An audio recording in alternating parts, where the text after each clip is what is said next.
A day after a bitter row erupted over the salary entitlements of CIC commissioners, the government moved to post a guideline of what constitutional office holders are entitled to.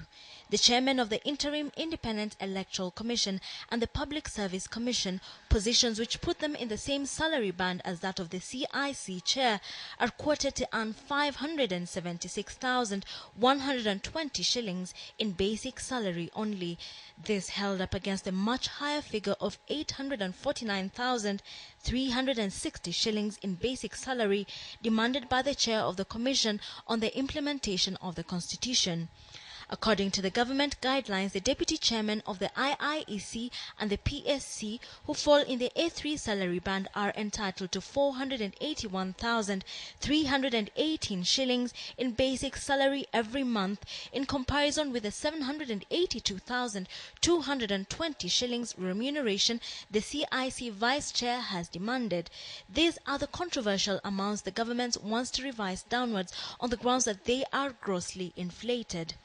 The response came as the Kenya National Commission on Human Rights spoke out in support of the CIC commissioners, saying their salaries were discussed and agreed upon by the Public Service Commission and Treasury. The salaries are slightly higher, but these salaries are pegged on an offer given to the CIC, to which they responded to that offer.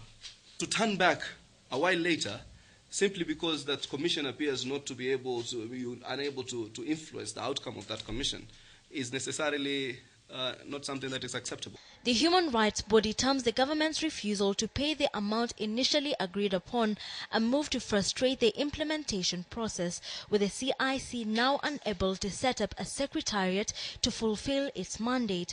You know, you put somebody with no pay for 7 months. What you're trying in effect to do is to demoralize the person. You're trying to frustrate the independence of that institution. You're trying to slow it down. And that is what we take great exception with in terms of the principle.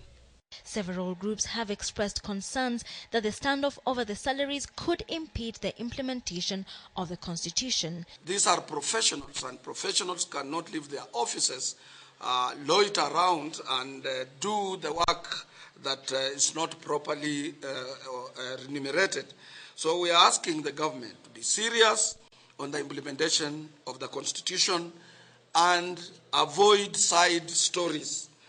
The government's refusal to pay the amounts demanded by the CIC is further seen as a trickle-down effect of the poor communication within government.